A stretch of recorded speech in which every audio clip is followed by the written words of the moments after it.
Legend of Ling Tian. Chapter 25, Little Beggar. Not a sound came from the inside. Furrowing his brow, Ling Tian repeated himself in a deeper tone. There was still no response. Ling Tian began to get a little impatient. Since I've already found you, it shouldn't matter to you whether I'm one of your captives, but rather, the fact that you cannot escape for the time being. If that's the case, then you should walk out happily. Did you think that by hiding inside like a turtle in its shell, you would be safe? Taking a step forward, Ling Tian kicked. With a walla sound, the grasses and the piled-up snow flew to the far distance. Below them was a tiny figure huddled up. This was the same beggar that Ling Tian saw, who was fleeing for his life. Ling Tian knitted his brows, such a large movement, yet the little beggar still continued to huddle there without any movement.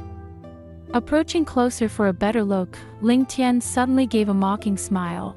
Turns out that the fellow had already fainted. It was no wonder that he only heard such a weak breathing. As it turns out, the little beggar had already sunk into a coma and could just die in his sleep at any moment. Stretching out his right hand, he felt the little beggar's forehead. It was burning hot to the point it was frightening. It seemed like he even caught a high fever. This situation was troublesome now. Ling Tian thought of home remedies used in his previous world to treat fevers, but after running through them all at once, he realized that not one could be used in this set of circumstances. Tapping his head, Ling Tian came to the conclusion that he had to first take drastic measures to wake that little beggar up. Grabbing a handful of snow from his side, he gripped it tightly to mold it into a block of snow, before wiping it against the beggar's face. Under the stimulation from the cold, the little beggar involuntarily let out a moan. Grasping the block of snow, Ling Tian's movements got faster and faster as he used the snow to rub on the skin of the little beggar. Even his palms could feel the snow warming up. This was a method which was beyond crude, and yet, it was clear that this sort of method was extremely effective. For patients suffering from frostbites, such a method was actually the optimal way for them to treat them. While the little beggar was not actually suffering from frostbites, he after all caught his fever from the biting chill. Thus, Ling Tian was certain that such a method would definitely bring about some help. As it happened, after one barely perceptible groan came from the little beggar's throat, he finally slowly opened his eyes. Upon seeing Ling Tian, he clearly jerked in shock. In such a scenario in place, he would never have dreamed of meeting a boy roughly the same age as him, with white skin that looked like it was touched up with cosmetics. It was as if he had been dreaming all along. Seeing that he had already woken up, Ling Tian let out a breath of relief, before asking, "How do you feel now that you have woken up?" The little beggar stared distractedly for a while before replying, "Did you save me?"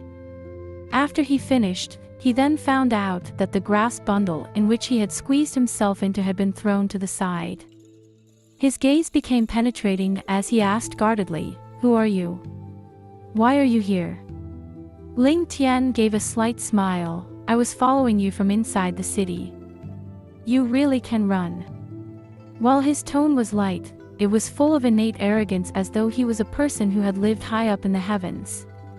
The little beggar got even more panic-stricken, shaking his still befuddled brain as he strenuously asked, "You've been following me? What motives do you have?"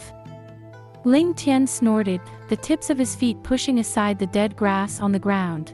"If I hadn't followed you, then with that illness and the cold, I'm afraid you would be so dead." The little beggar was struck speechless. With his intelligence, it was not difficult for him to understand. If it was not for the fact that this child who was about the same age as him had found him, he would most likely have lost his life. He originally thought of resting a bit before continuing his journey, but who knew that due to his fatigue and the fact that he was suffering from hunger, he actually fainted. Ling Tian cut to the chase, directly asking, "Why were those pursuers going after you? What have you done?" Hearing Ling Tian's words, hatred shot out from deep within the eyes of the little beggar, and his dizzy head also cleared a little, a death feud. This sentence was said with gritted teeth. He initially did not want to answer, but in his heart, he vaguely had a suspicion that this little boy standing in front of him could provide some measure of assistance. He now had nothing to his name and was still being hunted down. If he had no one to rely on, then even if he was able to escape for a day or two, he would still be hunted down eventually. He need not even think of taking his revenge of blood. However, this little boy in front of him could possibly give him this chance. His body could not hold on for much longer.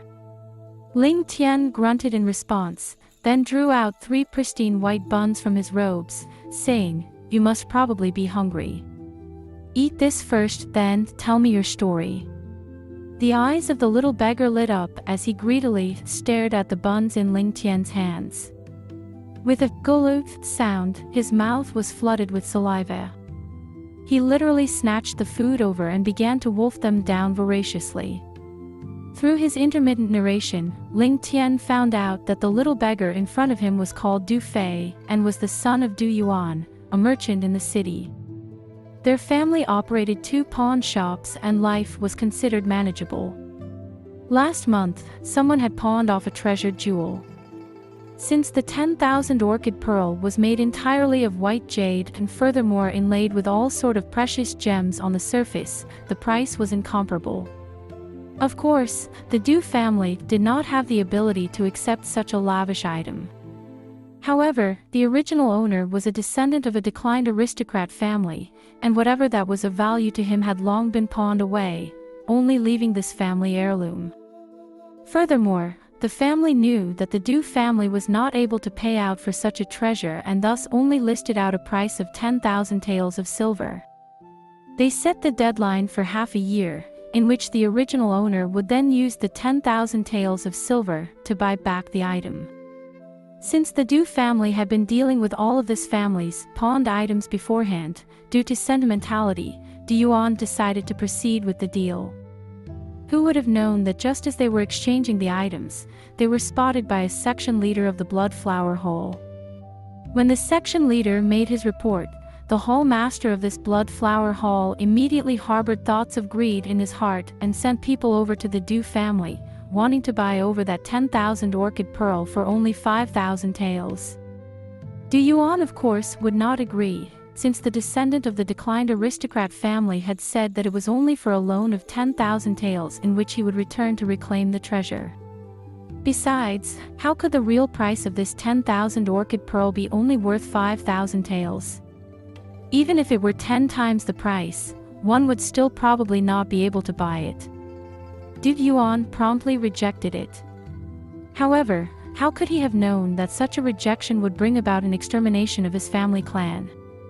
The whole Du household of over 100 people were silenced in just a night. It was unknown to whom the 10,000 orchid pearl had fallen to. Luckily for Du Fei, he managed to escape because he appeared skinny and weak, and was thus a small target. However, the Blood Flower Hall definitely did not let him go so as to eliminate any future troubles and thus chased after him in hot pursuit. The present Du Fei had already not eaten in 3 days. In this half a month, Du Fei had hidden left and fled right, going through much suffering to barely escape from the clutches of death. Upon explaining his plight, Du Fei stared at Ling Tian with a hopeful expression on his face. From how Ling Tian dressed, he was definitely not a small-time figure, and as long as he returned home and spoke of this treasure to his family members, then he, Du Fei, could use the 10,000 orchid pearl as a bait to get someone else to do the dirty work for him. Ling Tian smiled. "What do you intend to do?"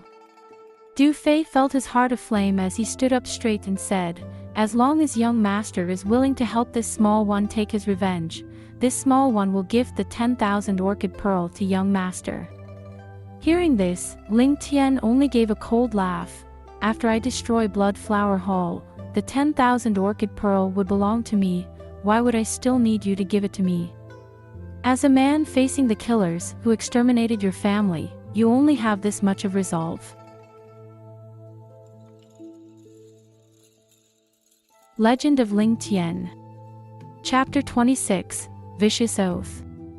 With reddened eyes, Du Fei spat out in grief and indignation, "Then what else do you want me to do? I don't have any strength, and neither do I have influence. Even if I want to take revenge on my own, wouldn't I just be seeking my own death? This young master, even if you do not want to help me take revenge, you don't have to insult me." With an arrogant smile on his face, Ling Tian merely said, "Insult you? Just based on your current looks of a stray dog, are you even worthy of me insulting you?" Du Fei was angered to the point where his entire body was shaking. "You don't go too far." If it weren't for him taking into consideration that the other party had saved his life, Du Fei would have just pounced forward, fists blazing. Ling Tian stood up, revealing an expression of disinterest, and spoke indifferently, "Please do not be mistaken. Towards a person who wants to simply borrow someone else's hand to take revenge, I don't even have the slightest bit of interest to insult them. That's because such a person is worse than a dog. Even a dog will bite a person if it's threatened, but you only know how to bark at a corner. Oh no, you might not even dare to bark out." Shaking his head, Ling Tian threw out a tail of silver as he continued, boring. "Take this and run for your life. For a person with no backbone like you, don't even think about getting revenge, just find a place to properly live. Even living as a turtle in its shell is quite good." Ha ha ha. After that wave of mocking laughter, Ling Tian started to move back to where he came from. As he walked back he said, "I originally thought of giving you hope, making you strong enough to take your own revenge. Ha ha ha, to think that you just wanted to use me, he he he." Insulting from top to bottom. Du Fei's body was shivering uncontrollably. His face changed from green to red as he listened to Ling Tian's provocations. In that instant, he felt extremely ashamed of himself. Every word and every sentence felt like a steel knife viciously gorging itself deep in his heart, causing so much pain that his body spasmed in response. Suddenly, he heard Ling Tian's final words as he was walking away, "I originally thought of giving you hope, making you strong enough to take your own revenge." Du Fei jumped as though he had been given an electric shock and stared at the back of the departing Ling Tian. He suddenly dashed towards him madly, even forgetting to take the tail of silver thrown out to him. No, he did not even register that piece of silver. As Ling Tian walked, he counted under his breath slowly. In his heart, Ling Tian only gave Du Fei up to 10 seconds to grab onto this chance. If he reached 10 and Du Fei had not yet caught up, then Ling Tian would leave without so much as turning his head. There would be nothing worth staying for anyway. 5, 6, 7. From behind him came the frenzied sound of running footsteps, and the corners of Ling Tian's mouth curled up in a smile. Du Fei ran over as though he was flying, and had just caught up to Ling Tian. However, before he could control and slow down his body's momentum from the rapid running earlier, he had already kneeled down with a "pu" sound. "Young master, please hold up." Ling Tian turned back leisurely, staring at the kneeling Du Fei in front of him indifferently, without a shred of emotion on his face. Du Fei knocked his head heavily on the ground while saying, "Young master, I desire revenge. I desire strength. I want to personally avenge my parents. Please help me to accomplish my aim." Ling Tian stood tall and upright, and saw that the knocking of his head had formed a depression in the snow, and that the ping-ping sounds created from his knocking were getting gradually louder and sharper. He maintained a straight face, without any emotions leaking through, saying, "Sure. I can help to make you really strong such that you can personally slay all your enemies. I can achieve all these. However, they all require a corresponding price. You should be clear that I am not helping you because I pity you. What else can you pay? What can you give me?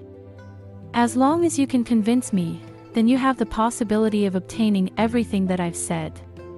Taking 2 more steps forward unhurriedly, he continued, "This sort of things cannot be obtained just because you kowtow to me. If you cannot convince me, even if you were to knock your brain into pieces, would still not be willing to help you." Du Fei blankly stood up, muttering to himself, "What can I pay? What can I pay?" Ling Tian coldly remarked, "The weather here is cold. I have no interest in dawdling with you. Oh, by the way, that 10,000 orchid pearl or whatever it's called, there's no need to talk about it anymore. This young master doesn't even put it in his eyes. Do you know who I am?" Du Fei raised his head, a face full of questioning. Ling Tian blandly remarked, "My surname is Ling, named Tian. Ever heard of the Ling family? I'm the only young master of the Ling family." Du Fei was shocked to the point he stared with his mouth agape. To think that the person opposite him was actually from one of the most outstanding families in the empire, the Ling family's young master. Just based on the Ling family's finances, not to mention 1 orchid pearl, even tens or hundreds of them were insufficient for them to take notice. In that case, what could he actually fork out? Traces of impatience appeared on Ling Tian's face.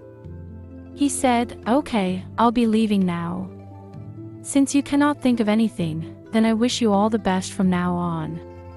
He turned to leave with no reluctance whatsoever. Du Fei flew into panic. Throwing himself in front of Ling Tian, he tightly grabbed onto his legs while screaming, "Young master! Young master!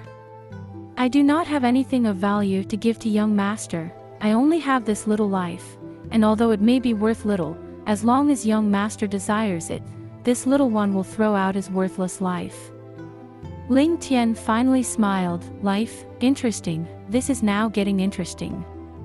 Ha ha ha, but just based on life, it's still not enough." Du Fei was frozen in shock. Other than his life, what else could he give? He had nothing left. Ling Tian's expression turned frosty as he boomed, "Stand up and listen to me." Du Fei's body trembled as his eyes revealed expressions of ecstasy. He hurriedly stood up as he heard the command. Ling Tian stared hard into Du Fei's eyes as he continued, "Since you managed to think of giving away your life, which happens to be about half of what I've thought of, I've decided to tell you what else is it that I require." Du Fei's expression tightened. His ears perked up involuntarily, as though afraid that he would miss the next few words that Ling Tian was about to say. Ling Tian enunciated slowly, "I can let you reach a height which ordinary mortals can never dream of touching. I, too, can grant you sufficient strength needed to conquer all under the heavens, without anybody being your opponent. I can also give you the power to hold life and death of every single person under the heavens except mine. Do you understand me?" Sticking out his chest, Du Fei's eyes let out a scorching brilliance as he spoke, "I understand now. Young master, you shall have this little one's life and soul. What I can further give you is my undying loyalty." Ling Tian laughed satisfyingly, "Loyalty? Ha ha ha, I admire you for being able to figure it out, albeit with hints from me.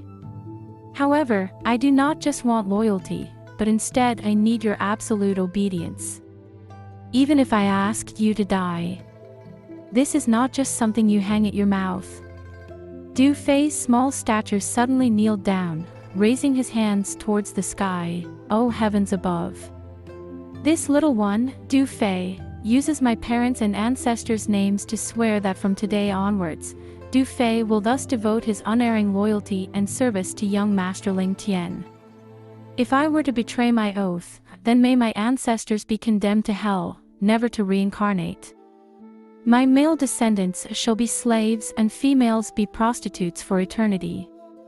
Ling Tian felt emotionally moved, yet terrified. In this world, oaths were heavily regarded. The people here believed that when someone passed away, their spirit and souls would enter another world to await the cycle of samsara, then be reborn again. In the past, even for an important matter, most people would only afflict the curse upon their own bodies, and no one ever dared to use his own ancestors and descendants as a target too. For Du Fei to use his ancestors and successive generations, the oath was severe beyond compare and could be considered extremely vicious to himself. Such an oath, once spoken, could not be taken back. Thus Du Fei could be considered to have burned off all his paths of retreat. Du Fei was very clear that if what Ling Tian promised would come to fruition, then he would definitely want to have the absolute loyalty of the said person. Or else, if one were to personally groom out an extremely strong traitor and enemy, would he not be digging his own grave? Thus, without any hesitation, Du Fei chose an oath that no one had ever done before, and viciously used it upon himself. No one would take their own ancestors to crack a joke, and what's more their descendants. Furthermore, who in their right minds would make such a vicious joke?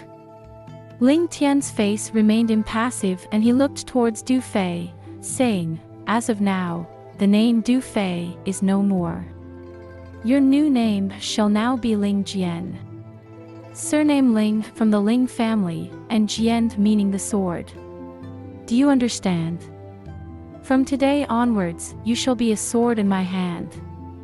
The sharpest, most powerful sword." Du Fei, oh no, now Ling Jian, looked as though there were lights shooting out of his eyes as he replied, "Yes.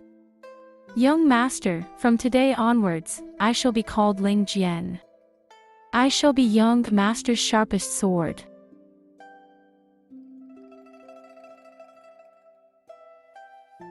Legend of Ling Tian. Chapter 27, A Problem of Address. At this moment, Ling Jian gradually understood what kind of path Ling Tian was arranging for him. Ling Jian could already predict that this road which Ling Tian had arranged for him would definitely be filled with blood and killings, darkness and sin. Ling Jian. That was a name full of killing intent. Ling Tian smiled with satisfaction as he said, "In order to become a qualified sword, you must still go through continuous molding. I will be the blacksmith. This process will be filled with great dangers. There's a chance for you to lose your life at any moment. You have to be prepared for this." With regard to what Ling Tian said, Ling Jian was not surprised at all. This was completely within his expectations. In order for an ordinary 7 to 8-year-old child to become a sharp sword filled with blood and killing, the process would definitely be extremely arduous. The sharpness of a sword is from grinding, the fragrance of the blossom flower is from bearing the bitter winter. This should be the way. As Ling Jian faced Ling Tian, he felt that this young master of his was definitely not an ordinary young master of an aristocratic family.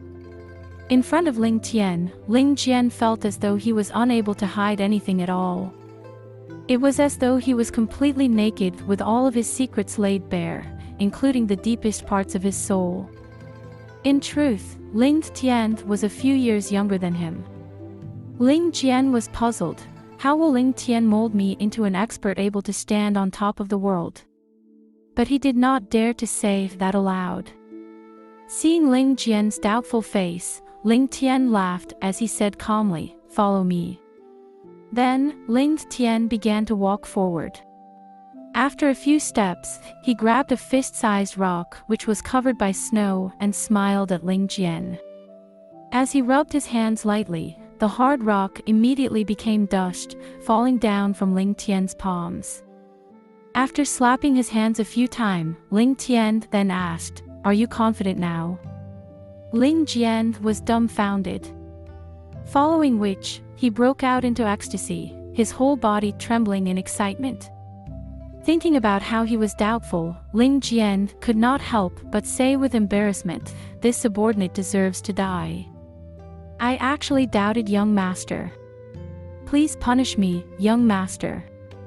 Ling Tian ignored him and continued walking forward as his voice sounded, "It can't be blamed on you. But I hope that you will never doubt me again." Ling Jian's eyes began to burn. "Yes, young master." Then, He followed his young master as he suddenly felt that the world was filled with hope and life. He felt a sense of excitement and relaxation which he had never felt before in his life.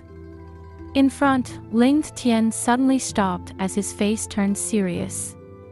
Ling Tian felt his heart skip a beat as he quickly cupped his hands in respect, not knowing what his young master wanted to say. He then heard Ling Tian saying, Ling Tian, don't call me young master in future, I do not like those two words. You can just call me young noble. Ling Tian immediately agreed as he was puzzled as to why his young master would not allow himself to be called young master. Isn't young master and young noble the same thing? Changing the address is just like changing the taste of the medicine without changing the prescription. Although he was puzzled, he could only bury the doubts in his heart. As he looked at Ling Tian's expression, it seemed extremely strange, with his face even blushing slightly. It was as though Ling Tian felt embarrassed. Ling Tian immediately became even more puzzled.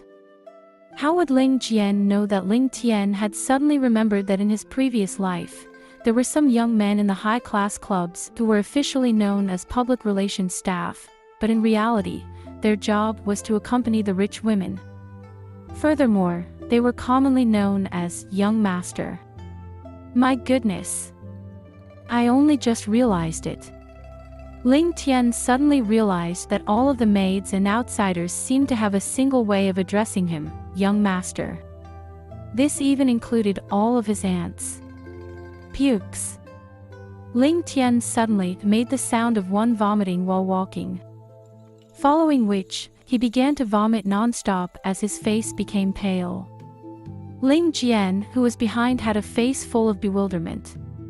Just what is wrong with young master? When the both of them arrived at the city gates, it was already in the afternoon. Facing the guards of the city gates, Ling Tian showed a jade talisman and the guards respectfully received the two boys. The two servants were waiting anxiously in the city with their necks long from waiting. As time slowly passed, the both of them became more and more worried. As they thought about the punishment they would receive if they lost the young master, they began to have blank looks on their faces as their body was on the verge of collapsing. Finally, they saw Ling Tian walking in slowly from the city gates with his footsteps shaky and face pale. Both the servants dashed forward as though they saw a treasure, with tears almost coming out of their eyes. Young master, you are finally back. Young master, what is wrong with you? Why is your face so pale? Are you sick, young master? Ling Tian stared at the two servants with a vicious look. Hearing them call him young master, Ling Tian wanted to swallow them alive. He then snapped at them, don't call me young master. Both of the servants looked towards each other as they thought, don't tell me young master became possessed after leaving the city. Concern filled their eyes as they asked, young master, you. Before they even finished their sentence, Ling Tian began to fly into a fit of rage, don't call me young master. I don't allow you to call me young master. Damn it, are you guys deaf? If you guys call me young master again, I will skin you guys alive. Ling Tian was enraged. Being at the peak of his anger, Ling Tian began to curse. At that moment, the city gates were filled with pin-drop silence. The section of 10 men who were about to send Ling Tian back all stared at each other as they thought, this young master of the Ling family is actually so fierce to his servants even at such a young age. He actually cursed them in public like that. At that moment, all of them began to lament for General Ling. His son is really unlike him. The two servants almost wanted to cry, young. Ling Tian was completely depressed. Hearing that they almost called him, young master, again, he could not help but roar, F***K. His voice sounded like thunder, everyone around could hear it. With a darkened face, Ling Tian brought Ling Jian into a small sedan which the city guards prepared like a volcano which was about to explode. Ling Jian did not dare to sit in the sedan, but with a little bit of force, Ling Tian easily carried him up. In the end, Ling Tian used too much force and Ling Jian's shoulder was dislocated with a pop sound.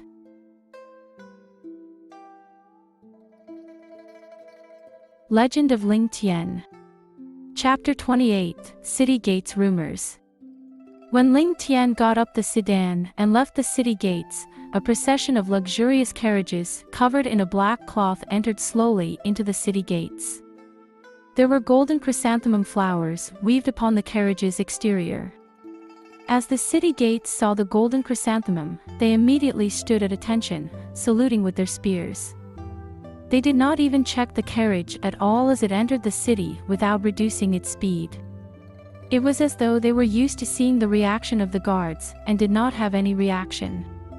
As the commander of the guards saw the carriages enter the city, he wiped the sweat which had formed on his forehead as he exclaimed with fright in his voice, "My goodness, what day is it today? Why did this person enter the city?" By the side, a young soldier with face full of acne asked curiously, "Sir, who is that? Why does he look so arrogant?" Before he got to finish his sentence, his mouth was covered by the captain. "Little ancestor of mine, will you die if you do not say anything? Are you trying to kill us all?" All of the older troops then gave a deathly glare at the genius, who almost caused trouble for them, rushing forward to give him a good beating. A short while later, as they saw the carriages leave, the captain said with a trembling voice, that was so close, "It seems that his mood is pretty good today. You bastard. When you go off duty later, go and punish yourself with the whip. In future, don't ask things that you are not supposed to." All of the older soldiers began to nod in agreement. In the frontmost carriage, the curtains of the sedan were lifted and a cute head popped out of it. She was a 4 to 5-year-old child with black hair, soft skin and beautiful eyebrows. Her lips were thinned with big and shiny eyes. Despite her young age, everyone was able to tell with a single look that she was a beauty.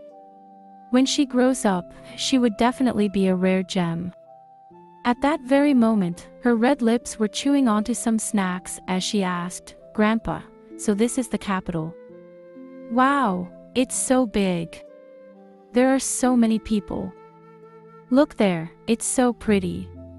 Her voice was extremely attractive. As she said that, she looked around with her black eyes. In the carriage, an old voice sounded, My good Schwer, this is the capital. Back then, Grandpa stayed here for 20 years. Speaking to this point, his old voice was already filled with a deep sigh as though he was reminiscing something. The little girl, Schwer, was naturally unable to understand her grandfather's feelings. Her head was still stuck out of the window as she looked around in excitement. At times, she also screamed out, "Wow! Look there, there is a pretty lantern.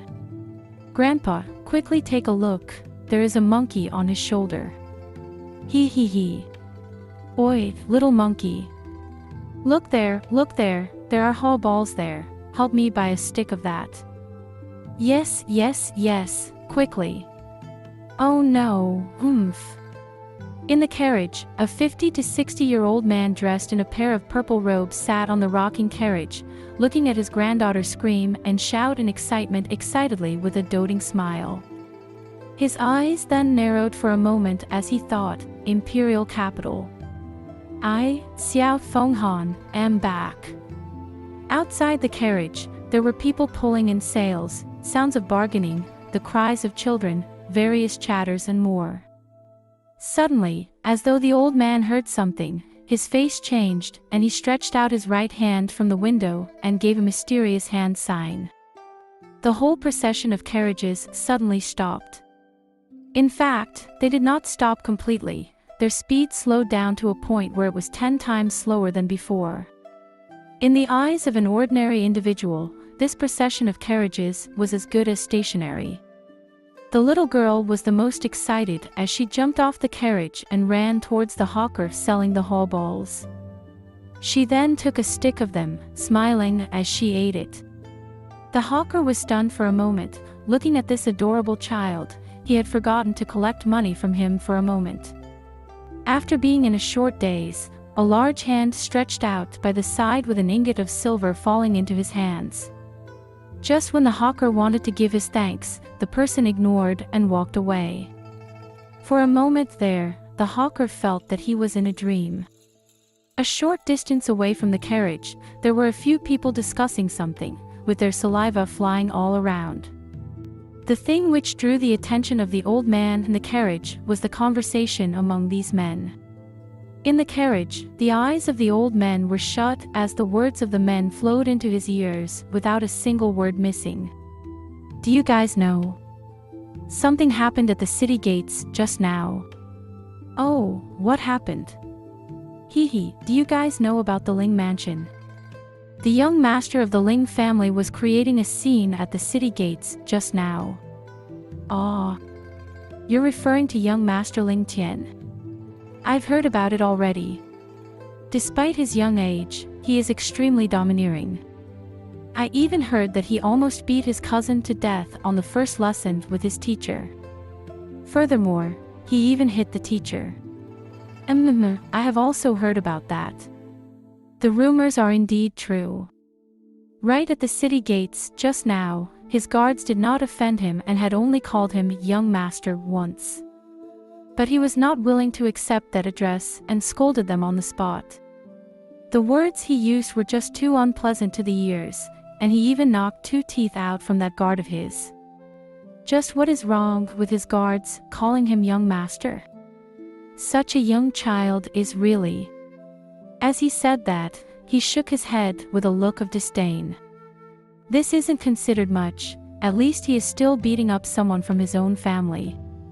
I heard that in the afternoon on Azure Dragon Street, he beat someone up for no good reason, crippling that person. At that time, the person was tens of feet away from him and did not even provoke him at all. He is just domineering to the extreme. Isn't anyone from his family going to discipline him? This person was someone who had just joined the conversation. "Che, what do you know? This young master is the son of General Ling, the only grandson of Duke Ling. Who would dare to discipline him? As for his own family, they can't wait to dote on him. Discipline? You must be dreaming. With the strength of the Ling family, not to mention beating a few people up, he would be fine even if he killed a few hundred innocent people. Hayes, if this child were to grow up, he will be another plague in the capital." Someone shook his head with a sigh. "When he grows up? Brother, he is already a plague in the capital right now."